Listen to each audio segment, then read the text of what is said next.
The sudden crash of the heavy wooden doors against the trading post wall caused every head to turn, but it was the sight of the young woman stumbling across the threshold that froze them all in place. Her dress, once fine but now tattered and caked with trail dust, hung from her slender frame as she grasped weakly at the doorframe, her knees buckling beneath her. "Help," she whispered, the single word barely audible before her eyes rolled back and she collapsed to the rough-hewn floor. Abigail Montgomery had not expected to find herself face down on the floor of Henderson's trading post in the middle of nowhere, Colorado Territory, in the year 1875. Yet there she was, consciousness slipping away as the midday heat and weeks of exhaustion finally claimed their due. Flynn Barrett was the first to move. At 32, he was neither the youngest nor the oldest of the cowboys gathered around the potbelly stove that spring afternoon, but he was certainly the quickest to respond. He crossed the room in 3 long strides, his spurs jingling against the wooden planks as he knelt beside the fallen woman. "Give her some space," he commanded, his voice carrying the natural authority of a man who'd spent years leading cattle drives across unforgiving terrain. The crowd of onlookers shuffled back as Flynn gently turned the woman onto her back, noting the delicate features beneath the layer of trail dust and the rise and fall of her chest that confirmed she was still breathing. "Someone fetch some water," he called, and Mrs. Henderson, the proprietor's wife, hurried forward with a tin cup. Flynn supported the woman's head, holding the cup to her cracked lips. "Easy now," he murmured as her eyelids fluttered. Her eyes, when they opened, were a startling blue-green that reminded Flynn of the mountain lakes he sometimes encountered on the high trails. "Where?" she started, before a fit of coughing overtook her. "Henderson's trading post, miss," Flynn replied. "About 40 miles west of Denver. You're safe now." The woman tried to sit up, her movements frantic despite her obvious weakness.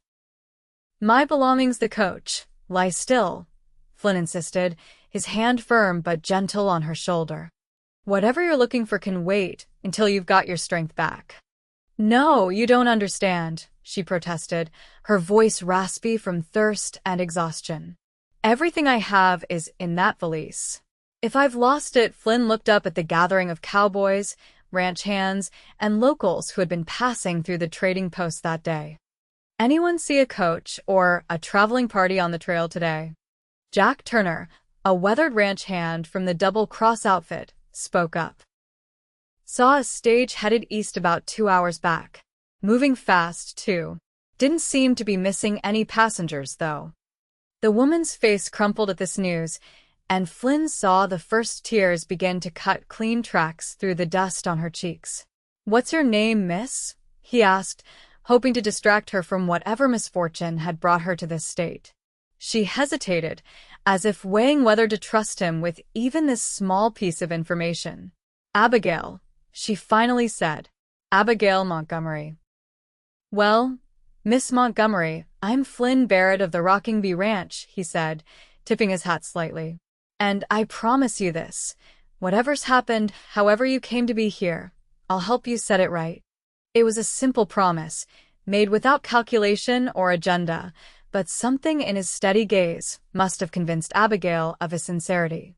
Her rigid posture relaxed slightly, and she accepted the cup of water when he offered it again. "Thank you, Mr. Barrett," she said quietly, after she had drained the cup. "Though I fear my situation may be beyond anyone's ability to set right." Flynn's mouth quirked into a half-smile. "I've yet to encounter a situation that couldn't be improved by a hot meal and a good night's rest. Let's start there and worry about the rest tomorrow." Mrs. Henderson stepped forward then, her motherly instincts clearly engaged by the young woman's plight. "I've got a small room behind the store where she can rest. We keep it for travelers who need a place for the night." Flynn nodded his thanks and carefully helped Abigail to her feet. She swayed dangerously, and without hesitation, he swept her into his arms. She was lighter than he expected, alarmingly so, suggesting she had been without proper food for some time. "This isn't necessary," Abigail protested weakly, though she made no actual attempt to free herself from his hold. "Maybe not," Flynn conceded, "but it's faster, and you look about ready to collapse again if you try walking." As he carried her through the store to the back room, Flynn was acutely aware of the curious gazes following them. Henderson's trading post served as the central gathering place for an area spanning dozens of miles, and news of the mysterious young woman would spread quickly. He wondered what circumstances had brought her here alone, clearly desperate and in need of help. The back room was small but clean, with a narrow bed, a washstand, and a single window that looked out onto the grasslands stretching toward the distant mountains. Mrs. Henderson bustled around, putting fresh linens on the bed and pouring water into the basin, while Flynn carefully set Abigail down. "I'll bring some stew and bread, Mrs. Henderson said, "and perhaps some of my willow bark tea, for strength." When they were alone, Abigail sank onto the edge of the bed, her hands trembling slightly as she tried to smooth her disheveled hair. "You don't have to stay," she said, not meeting Flynn's eyes. "I'm sure you have better things to do than watch over a stranger." Flynn leaned against the doorframe, studying her. Now that some of the dust had been washed away, he could see that she was perhaps in her mid-20s, with features that spoke of good breeding and education. She was out of place here in the rugged frontier, as out of place as a china teacup in a cowboy's saddlebag. "Actually, I don't," he said.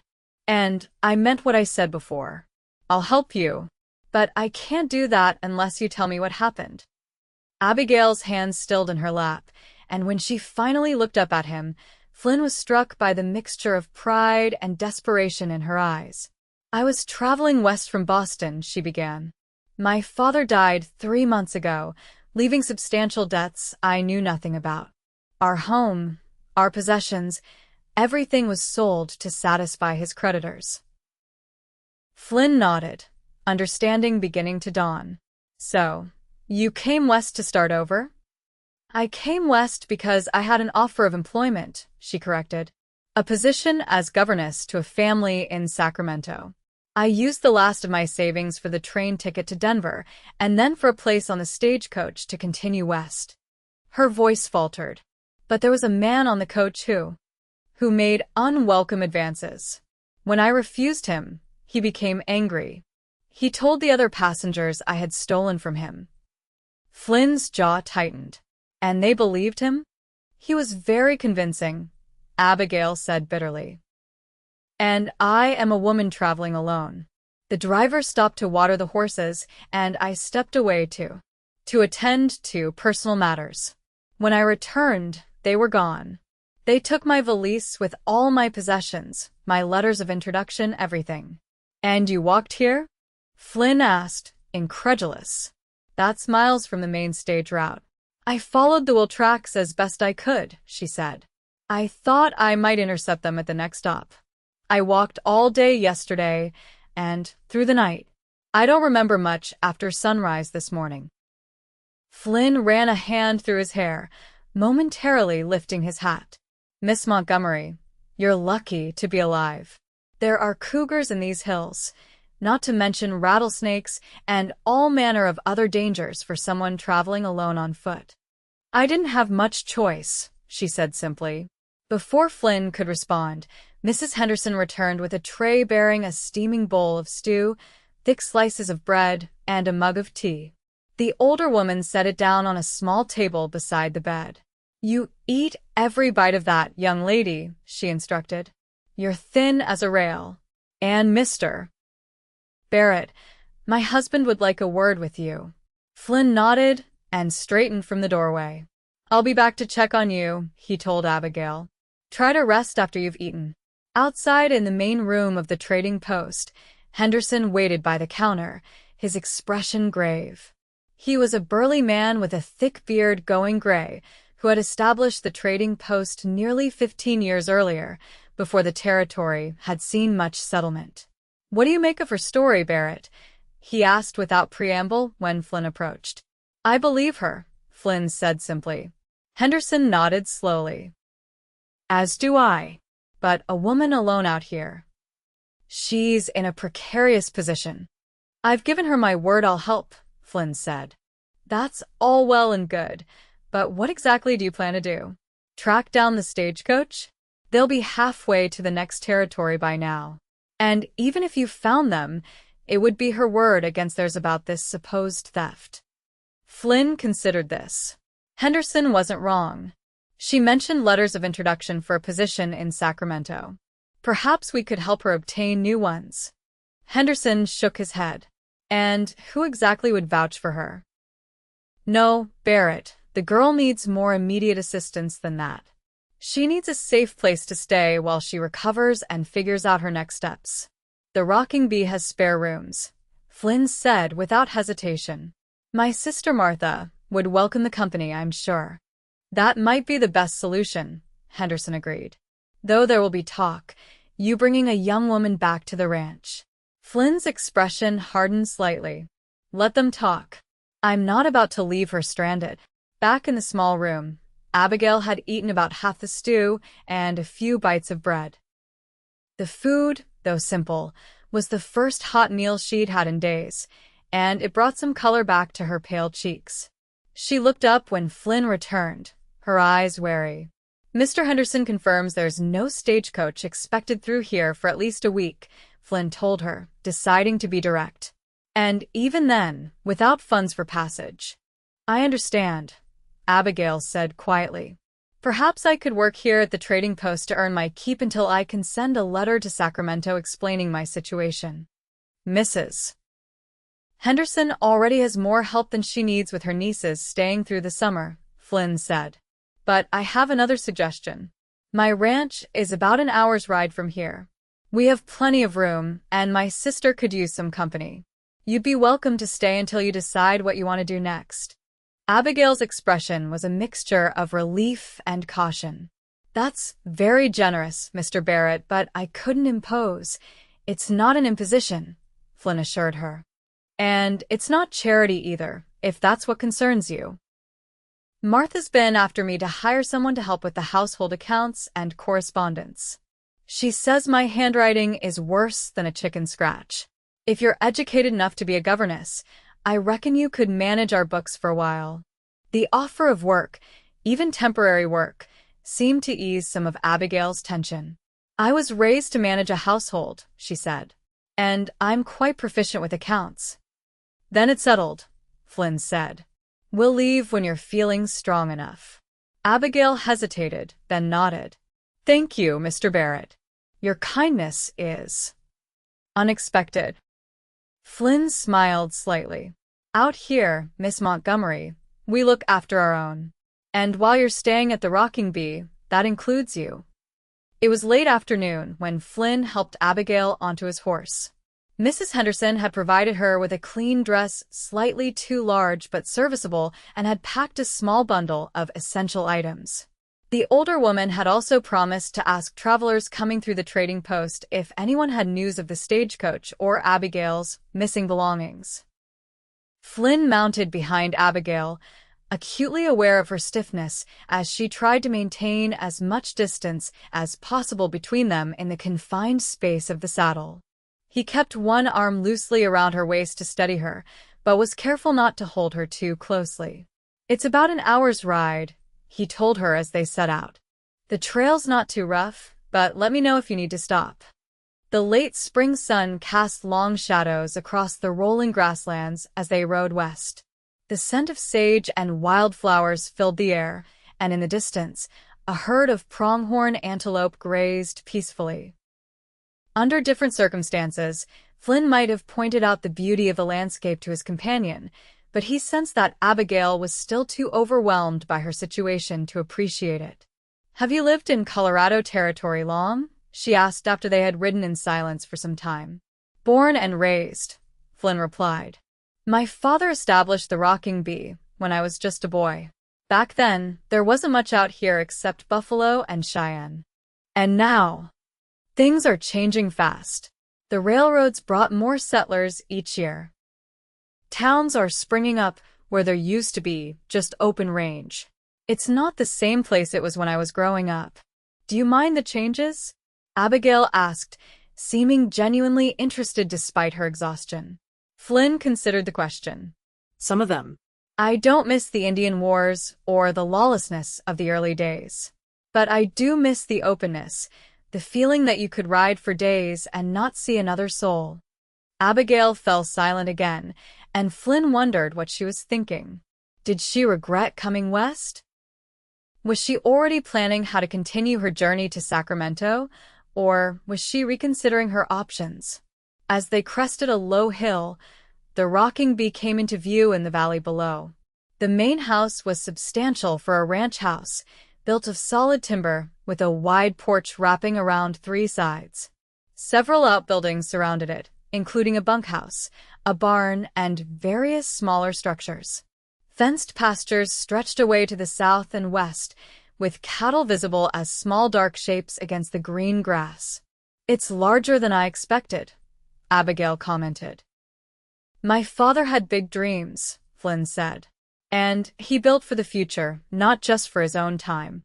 The house has stood through blizzards, droughts, and more than one attack in the early days. As they approached the ranch yard, a woman emerged from the main house onto the porch. Martha Barrett was 30 years old, with the same dark hair and strong features as her brother. She had been running the household since their mother's death 5 years earlier, and Flynn knew the ranch couldn't function without her steady hand managing the domestic side of things. Flynn Barrett, who on earth do you have there? Martha called as they rode into the yard. Her tone was curious rather than accusatory, but Flynn could see the questions in her eyes. Flynn dismounted first, then carefully helped Abigail down from the horse. She swayed slightly when her feet touched the ground, and he kept a steadying hand at her elbow. Martha, this is Miss Abigail Montgomery, he explained. She had some trouble with the eastbound stage and found herself stranded at Henderson's. I've offered her hospitality until she can make other arrangements. Martha's expression softened immediately. You poor dear. You look absolutely exhausted. Come inside right away. I've just put supper on. The interior of the ranch house was surprisingly refined for a frontier dwelling. The main room featured a large stone fireplace, comfortable furniture, and shelves lined with books. Abigail noted these details with obvious surprise as Martha led her to a chair near the fire. Sit here while I finish getting supper ready, Martha instructed. Flynn, fetch some fresh water for our guests to wash up. As Flynn moved to obey his sister's command, Abigail called after him. Thank you again, Mr. Barrett. I don't know what would have become of me if you hadn't been at the trading post today. Flynn paused, looking back at her. Like I said, Miss Montgomery, I made you a promise. And out here, a man's word is all he has. Over the next few days, Abigail slowly regained her strength. Martha had given her a room at the far end of the upstairs hallway, a pleasant space with a window that looked out toward the distant mountains. The Barrett siblings treated her with a kindness that threatened to overwhelm her at times, asking few questions about her past and seeming content to let her reveal information at her own pace. True to his word, Flynn had set her up with the ranch's account books, which were indeed in need of attention. Abigail found the work soothing, a familiar task in an unfamiliar place. She spent mornings at the desk in the study, organizing receipts, recording expenses, and creating a more efficient system for tracking the ranch's finances. In the afternoons, she often helped Martha with household tasks or simply sat on the porch, watching the activity of the ranch. The rocking bee employed 6 full-time cowhands who lived in the bunkhouse, plus additional seasonal workers during roundup and branding. From her vantage point, Abigail could observe Flynn as he worked with the men, his natural leadership evident in the way they deferred to him even when he didn't raise his voice. On the 4th day after her arrival, Martha joined Abigail on the porch during the late afternoon lull before supper preparations would begin. You're looking much better, Martha observed, settling into the chair beside Abigail's. Some color in your cheeks at last. I feel much stronger, Abigail admitted. Your kindness has been overwhelming. Martha waved away the gratitude. It's nice having another woman around. This place can feel isolated, especially in winter when the snow makes travel difficult. Have you always lived here? Abigail asked. Except for 2 years when I went east to school, Martha confirmed.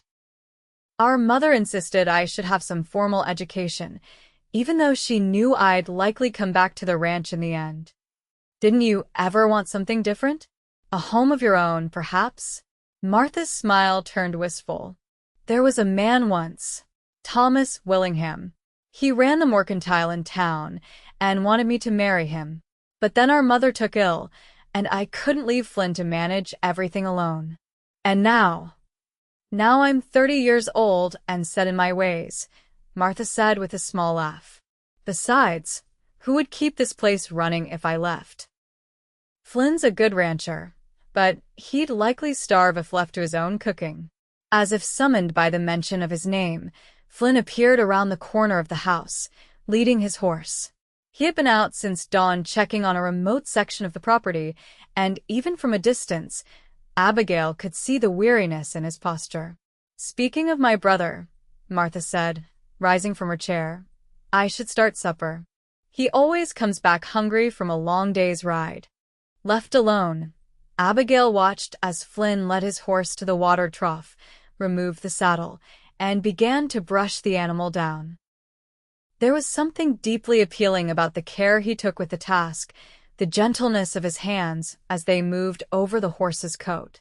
When he finished, Flynn looked up and noticed her watching. With a slight tip of his hat, he crossed the yard toward the porch. How are you feeling today, Miss Montgomery? He asked, stopping at the bottom of the steps. Much better, thank you, she replied. Your sister has been an excellent nurse. Flynn smiled. Martha has a way of making people feel at home.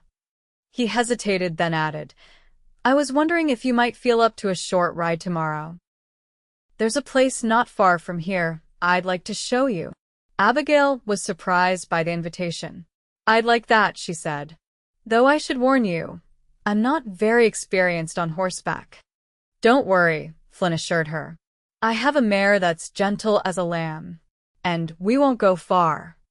That evening after supper, Abigail helped Martha with the dishes while Flynn sat at the table, smoking his pipe and reading a week-old newspaper that had arrived with the last mail delivery. My brother doesn't usually invite people to his special places, Martha commented quietly as they worked. Abigail nearly dropped the plate she was drying. I'm sure he's just being hospitable. Martha gave her a knowing look. Flynn hasn't shown much interest in any woman since Sarah Miller married the banker's son 3 years ago. The fact that he's taking you riding is significant. I'm only staying until I can arrange passage to Sacramento, Abigail reminded her, feeling oddly defensive. He knows that. Does he? Martha asked. Or does he see a woman who might fit here, given time? Abigail had no answer for that. The truth was, she had begun to wonder herself if Sacramento was still where she wanted to go. The position as governess had seemed like her only option when she was desperate in Boston, but now she found herself looking forward to mornings in the study with the account books, to afternoons watching the ranch hands work, to evenings listening to Flynn and Martha discuss the day's events. She had never expected to find such peace in this rugged landscape, so different from the manicured gardens and crowded streets of Boston. The next morning dawned clear and mild, perfect weather for riding. Abigail dressed in a skirt and blouse borrowed from Martha, which had been altered to better fit her smaller frame. She braided her hair and tied it with a ribbon, conscious of wanting to look her best even as she told herself it didn't matter. Flynn was waiting in the yard with 2 horses when she came outside. One was his own sturdy gelding, and the other was a smaller mare with a dappled coat and gentle eyes. This is Daisy, Flynn said, patting the mare's neck. She'll take good care of you. With Flynn's help, Abigail mounted, adjusting her skirt as best she could over the saddle. Flynn had provided a side saddle, which made riding in a skirt more manageable, though Abigail was still not entirely comfortable on horseback. We'll take it slow, Flynn promised as he swung up onto his own horse. Just follow my lead. They rode west from the ranch house, following a winding trail that led toward a line of cottonwood trees marking the course of a creek. The morning sun was warm on Abigail's back, and the scent of sage and grass filled the air. After the initial nervousness passed, she found herself enjoying the gentle rhythm of the horse's gait. Flynn rode slightly ahead, occasionally pointing out features of the landscape or naming plants that were unfamiliar to Abigail. There was an easy confidence in the way he sat his horse, as if man and animal were extensions of each other. "How large is your ranch?" Abigail asked as they crested a small rise, and she saw the grassland stretching away before them. "About 15,000 acres, Flynn replied. "Not as big as some, but enough to run a good-sized herd. My father started with just 100 acres and built up from there. He must have been a remarkable man." Flynn nodded. "He was. Stubborn as they come, but fair. He taught me everything I know about ranching and about living right." He glanced over at her. "What about your father? You mentioned he passed recently." Abigail's expression tightened slightly. "My father was a businessman in Boston. Import and export, primarily. He provided well for us while he was alive, but—" She trailed off. "But he left you with nothing," Flynn finished for her. "Worse than nothing," Abigail admitted. "He left debts that consumed everything we had. The house where I grew up, the furniture, even my mother's jewelry, all sold to satisfy his creditors. That must have been hard." "The hardest part was learning that he had been gambling," Abigail said quietly. "All those years, I thought he was a prudent businessman, but in reality, he was risking everything on card games and horse races." Flynn was silent for a moment, seeming to consider her words. "Sometimes the people we love most are the ones we understand least," he finally said. They rode in companionable silence after that, following the creek as it wound through a small canyon. The walls rose on either side, layered in shades of red and tan, with juniper trees clinging to the rocky slopes. "We're almost there," Flynn said as they rounded a bend in the canyon. The trail widened suddenly, opening into a hidden valley no more than a quarter-mile across. The creek pooled at one end, forming a small pond surrounded by cottonwoods and willows. Wildflowers dotted the grass in patches of yellow, purple, and white. "It's beautiful," Abigail breathed, taking in the secluded paradise. Flynn dismounted and helped her down from her horse. "I found this place when I was 15, he told her. "I was out looking for strays after a thunderstorm and took shelter in the canyon. I've never shown it to anyone except Martha." "Then I'm honored," Abigail said, genuinely touched by the gesture. They tied the horses in the shade of a cottonwood where they could drink from the pond, and Flynn spread a blanket on the grass. From his saddlebags, he produced a small bundle of food, bread, cheese, and dried fruit that Martha had packed for them.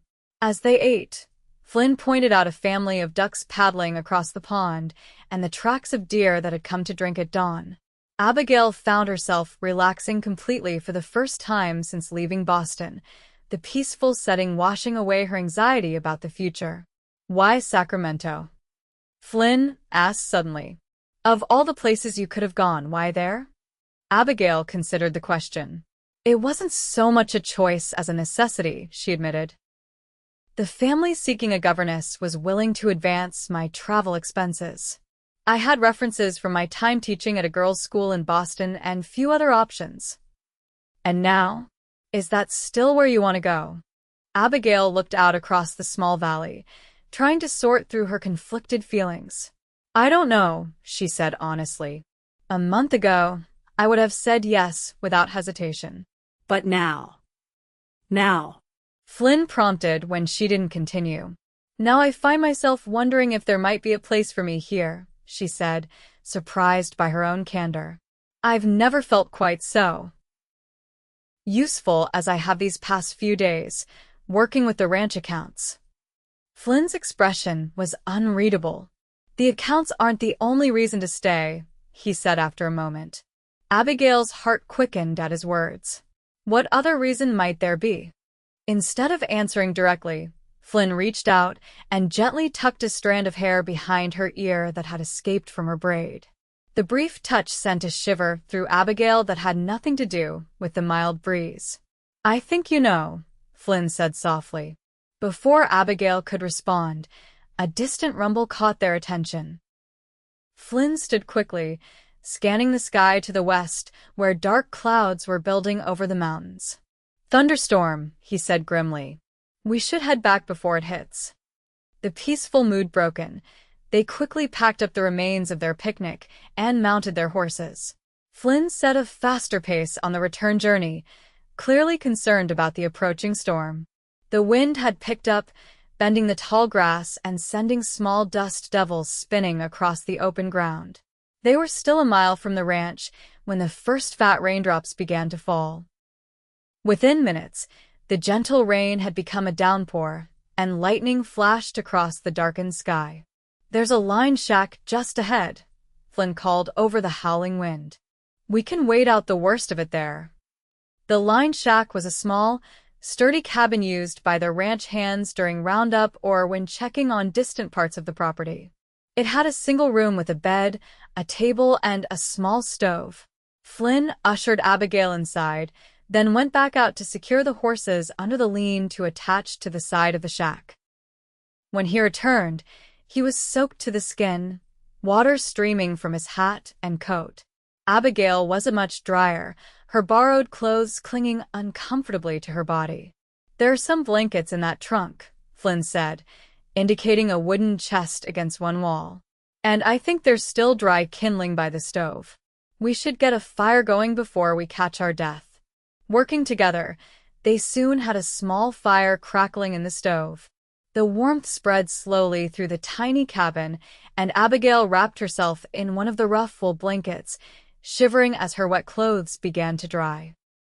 "I'm sorry about this," Flynn said, removing his sodden coat and hanging it on a peg by the door. "I should have paid more attention to the weather signs." "It's not your fault," Abigail assured him. "Besides, I'd rather be here than caught out in the open during such a storm." Outside, the rain continued to pound on the roof, and thunder crashed overhead. Flynn checked the single window, making sure the shutter was securely fastened against the wind. "It looks like we might be here for a while," he said. "These spring storms can be fierce, but they usually blow through pretty quick." An awkward silence fell between them, heightened by the enforced intimacy of the small space. Abigail was acutely aware of Flynn's presence just a few feet away, of the way his wet shirt clung to the muscles of his shoulders and arms. "Earlier," she said finally, before the storm came up, "you were about to say something." Flynn looked at her for a long moment, his expression serious. "I was going to say that I think you belong here, Abigail. Not just at the Rocking Bee, but here in Colorado. Here with me." The directness of his statement took her breath away. "You barely know me," she protested weakly. "I know enough," Flynn said. "I know you're brave enough to travel across the country alone. I know you're smart enough to make sense of account books that had me scratching my head for years. I know you're kind to Martha and respectful to the ranch hands. And I know that when I look at you, I see someone I want to build a future with." Abigail's heart pounded in her chest. "Flynn, you don't have to answer now," he said quickly. "I know this is sudden. I just wanted you to know there's a reason to stay that has nothing to do with account books or convenience." Outside, the storm began to abate, the thunder growing more distant and the rain lightening to a gentle patter.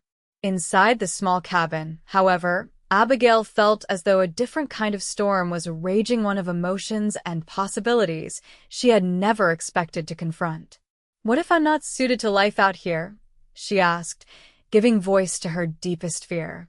"What if I'm too Eastern? Too soft for the frontier?" Flynn smiled slightly. "The woman who walked miles across open country after being abandoned by a stagecoach isn't soft, Abigail. You're stronger than you give yourself credit for." Before she could respond, he crossed the small space between them and took her hand. His palm was rough with calluses, but his touch was gentle. "I'm not asking for a commitment right now," he said. "Just a chance. Stay a little longer. Get to know the land, the people. Get to know me. And then decide." Looking into his earnest face, Abigail found she couldn't refuse. "All right," she said softly. "I'll stay. For now."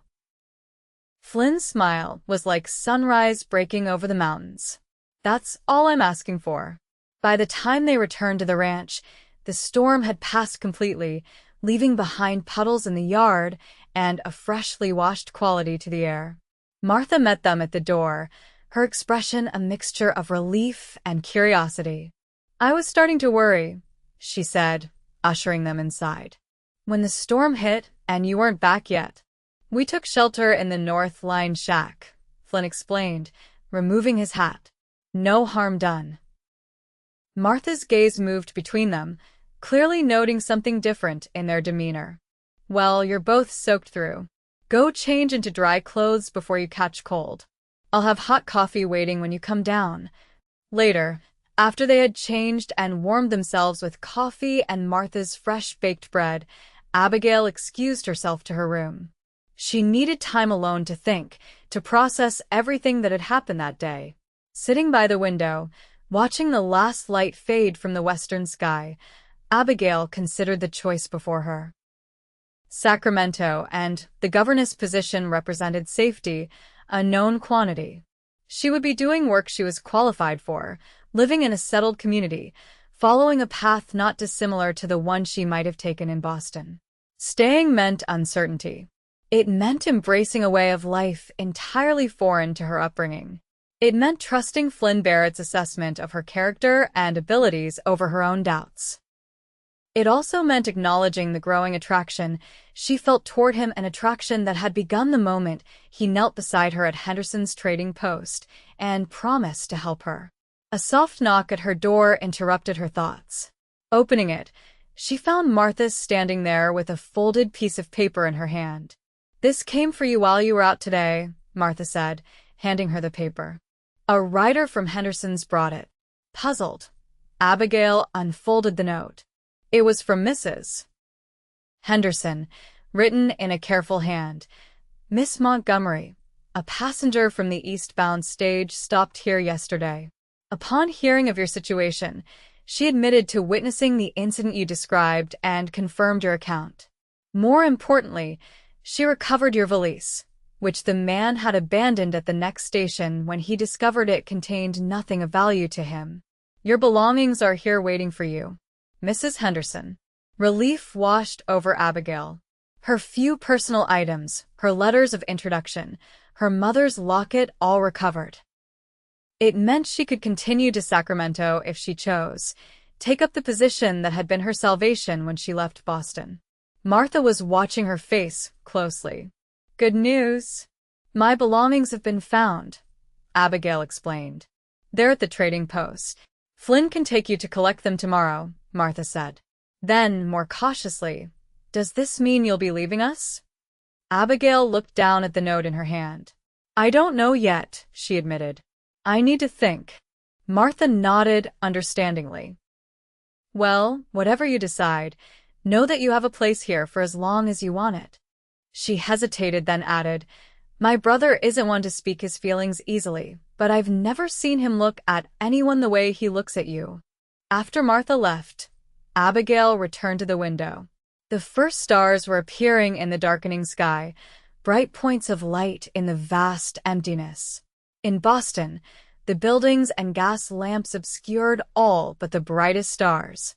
Here, the night sky was a wonder, a canopy of diamonds spread from horizon to horizon.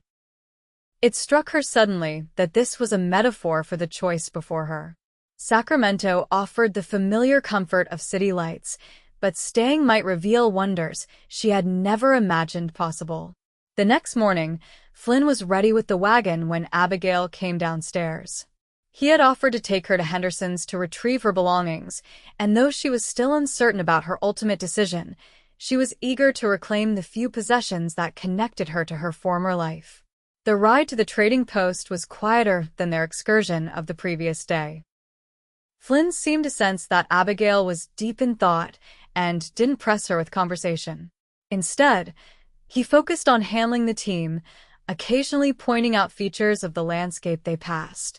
Henderson's was busy when they arrived, with several wagons hitched outside and the sound of voices drifting through the open door.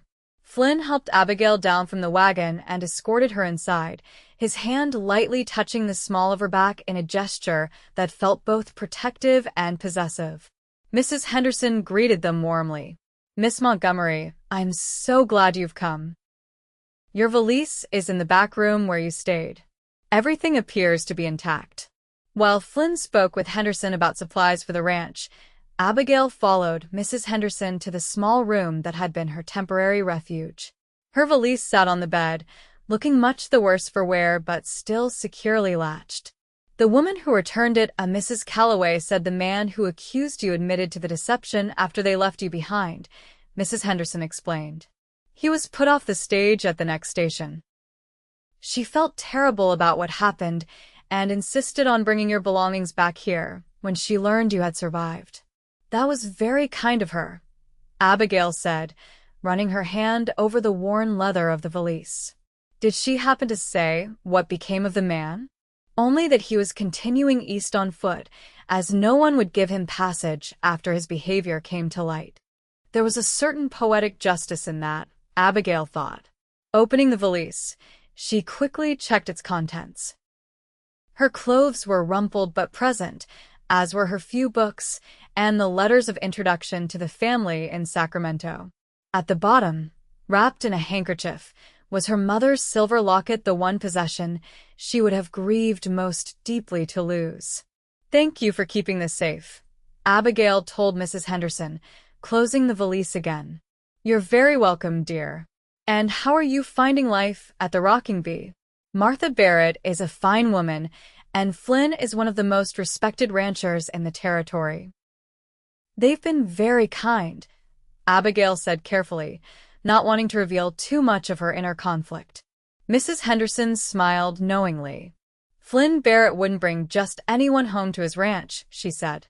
"In all the years I've known him, you're the first."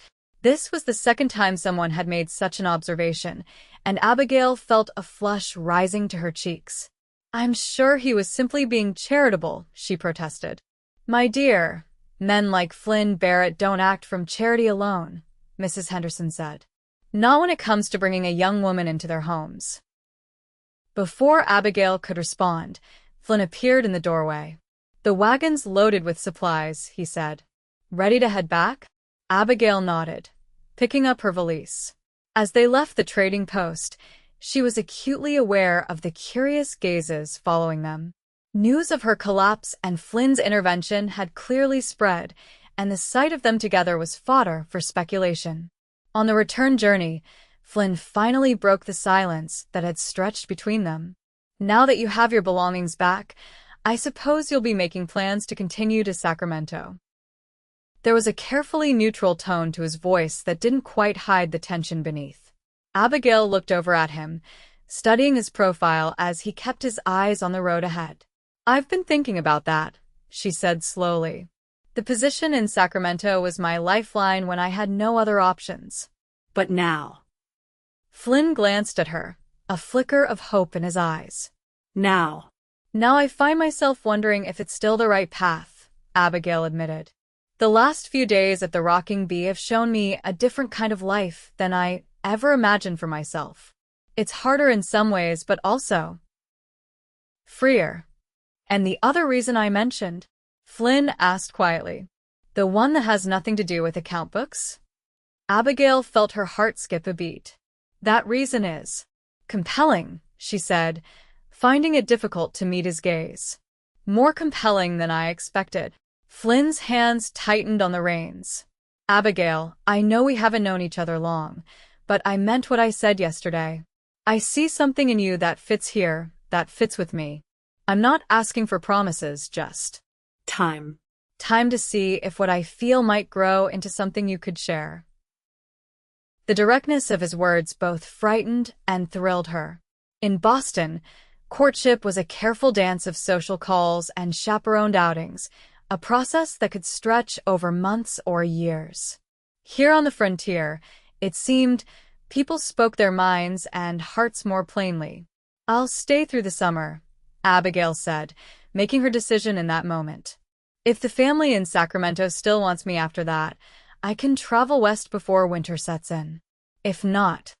She left the alternative unspoken.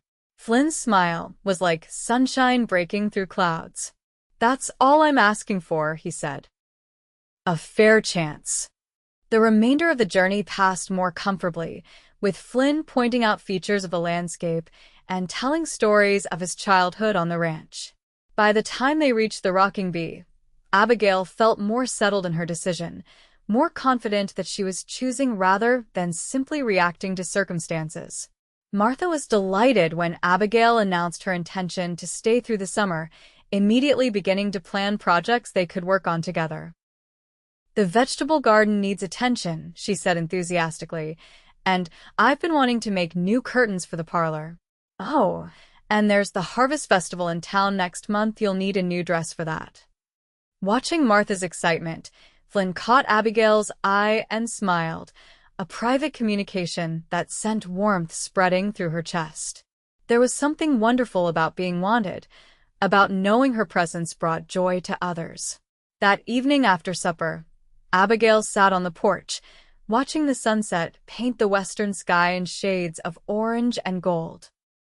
The day's work was done, the ranch settling into the peaceful rhythms of evening. From the bunkhouse came the sound of a harmonica, one of the ranch hands playing a melancholy tune that drifted on the cooling air. Flynn joined her, carrying 2 cups of coffee. He handed one to Abigail and settled into the chair beside hers, stretching his long legs out in front of him. "Martha's already planning the next 3 months of your stay," he said with a chuckle. "I think she's more excited about having you here than I am, and that's saying something." Abigail smiled, wrapping her hands around the warm cup. "It's nice to be wanted," she said softly. "After my father died and the creditors took everything, I felt invisible, like I had no place in the world anymore." Flynn's expression grew serious. "You have a place here, Abigail. Whether you stay 3 months or 30 years, this is a place where you belong." The simple certainty in his voice moved her deeply.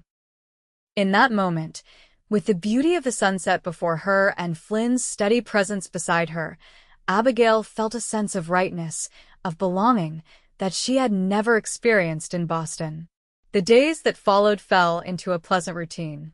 Mornings were devoted to work, Abigail continuing to organize the ranch accounts while Flynn attended to the countless tasks involved in running a successful cattle operation. Afternoons often found them riding together, with Flynn teaching Abigail more about horsemanship and showing her the far reaches of the rocking bee. As May gave way to June, the weather grew warmer and the grasslands bloomed with wildflowers. Abigail found herself adapting to ranch life more easily than she had expected. Her hands, once soft and pale, grew stronger and more capable. She learned to identify the different grasses that grew on the range, to predict weather changes by watching the clouds and wildlife, to recognize the subtle signs that distinguished one cow from another in the herd. More significantly, she found herself growing closer to Flynn.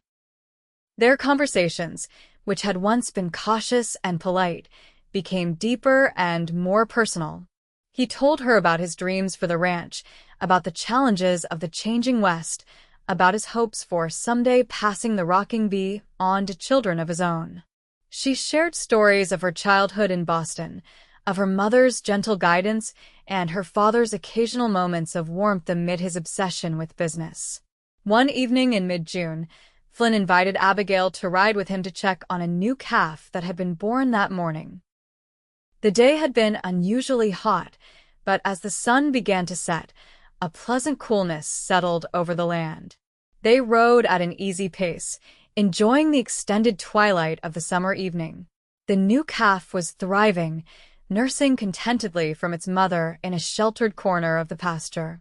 After ensuring all was well, Flynn suggested they take a different route back to the ranch house, following a stream that wound through a small grove of cottonwoods. The trees created a natural cathedral, their leaves rustling gently in the evening breeze. The last rays of sunlight filtered through the branches, casting dappled shadows on the ground. Flynn dismounted first, then helped Abigail down from her horse. "I want to show you something," he said, leading her toward a massive cottonwood at the center of the grove. Carved into the trunk, weathered by years of exposure, but still legible, were the initials, JB plus MB, inside a rough heart. "My parents," Flynn explained, tracing the carving with his fingertips. "My father proposed to my mother here, under this tree. He told me once it was the happiest day of his life, even counting the days Martha and I were born." Abigail was touched by the simple romance of the story. They must have loved each other very much. They did, Flynn agreed. They had their disagreements, like any couple, but there was never any doubt they were meant to be together. He turned to face her, his expression serious in the fading light. "Abigail, I know you said you'd stay through the summer before deciding about Sacramento. But I find myself growing impatient." Her heart began to race. Impatient. "Every day I spend with you makes me more certain that you belong here," Flynn said, taking her hands in his. "Not as our bookkeeper or Martha's companion, but as my wife. I know it's soon, maybe too soon, but I can't help how I feel." Abigail's breath caught in her throat.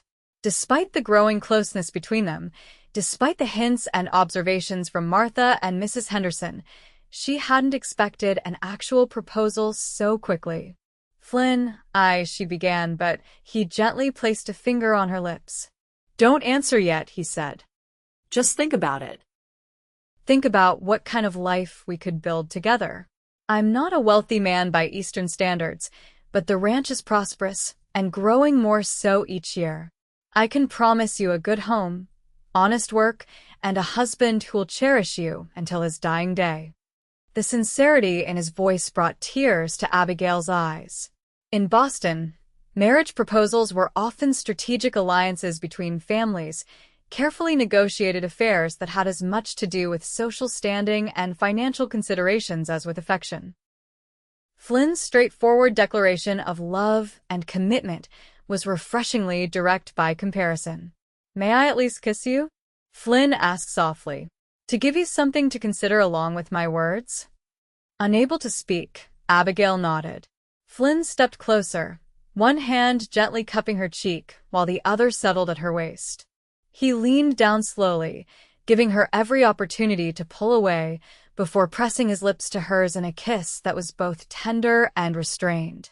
Abigail had been kissed before chaste, proper kisses from the young men her father had approved as potential suitors. None had affected her like this simple touch of Flynn's lips against hers.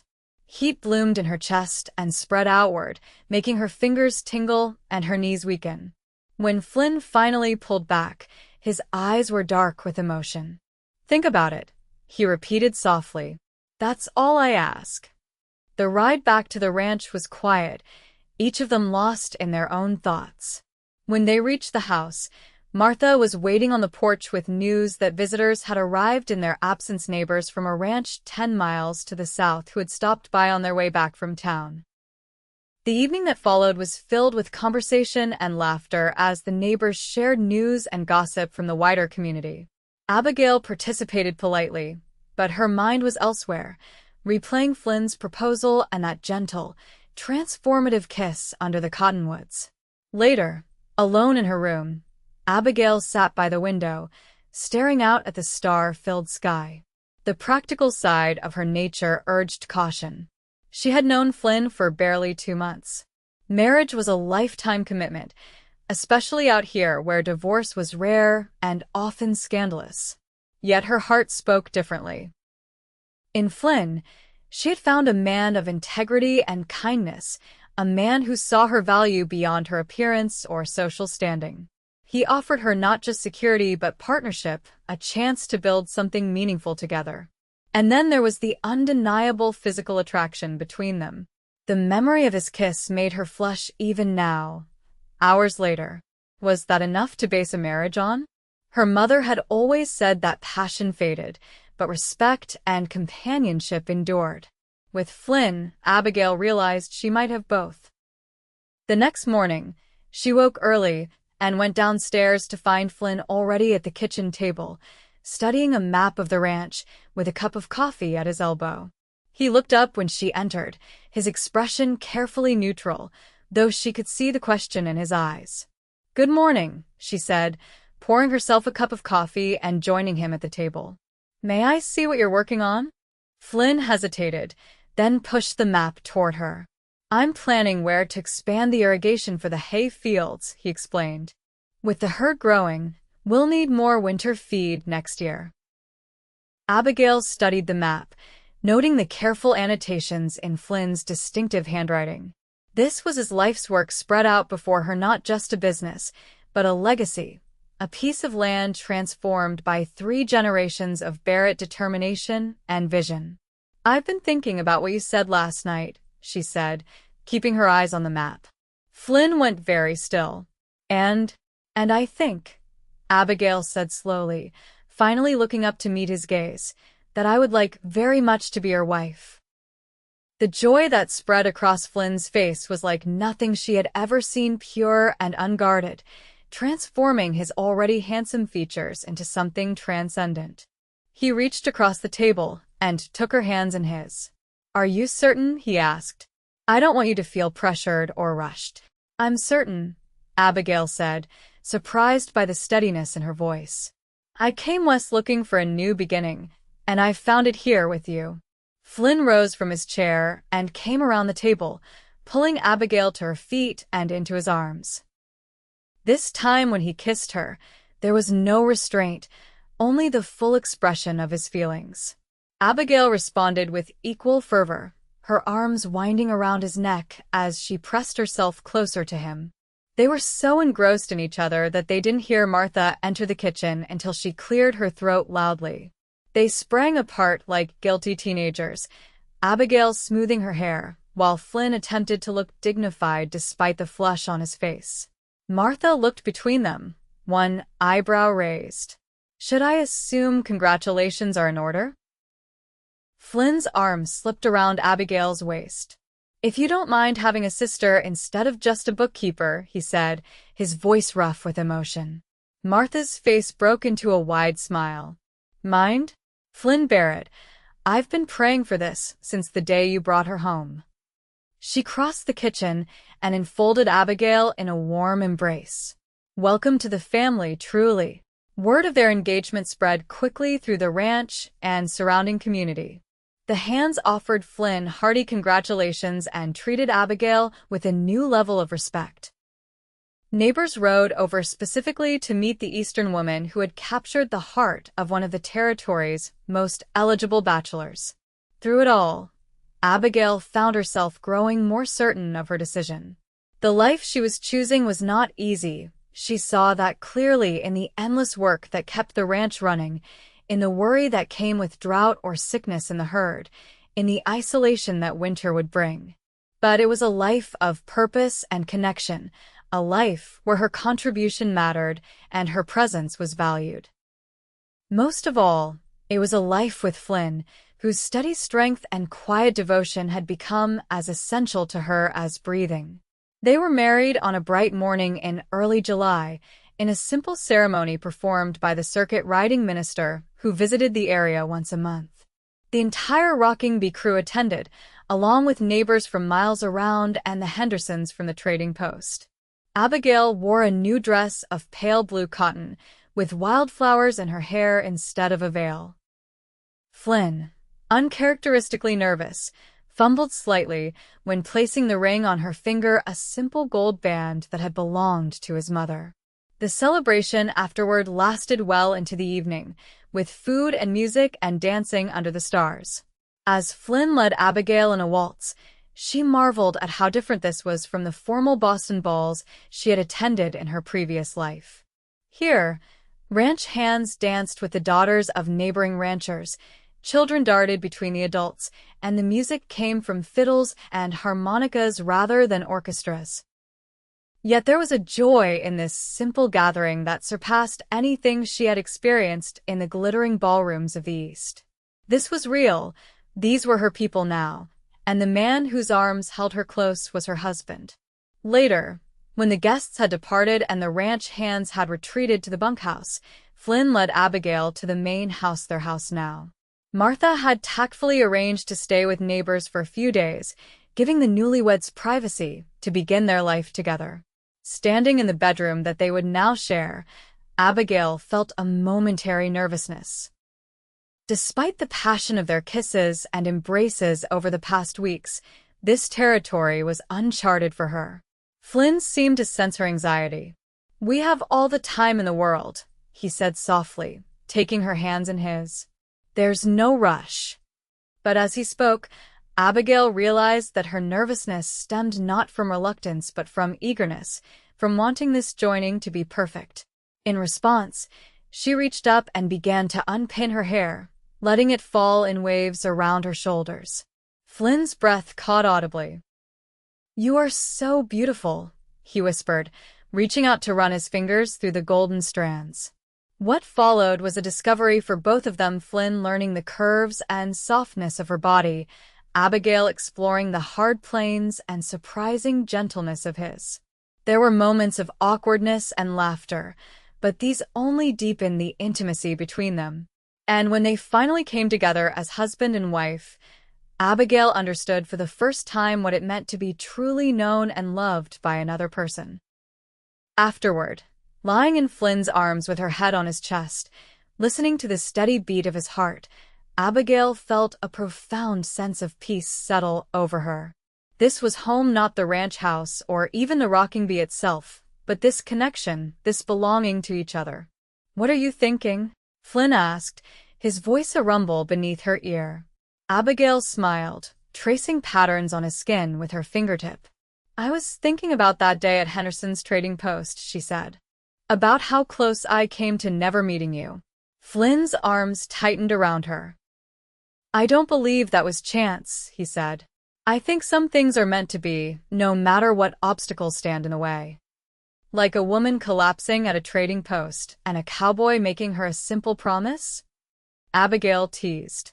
"Exactly like that," Flynn agreed, pressing a kiss to the top of her head. "And it's a promise I intend to keep for the rest of our lives." In the years that followed, the rocking bee prospered under Flynn and Abigail's joint stewardship. Abigail's Eastern education and head for business complemented Flynn's practical knowledge of ranching, allowing them to expand their operations and weather the economic fluctuations that challenged many of their neighbors.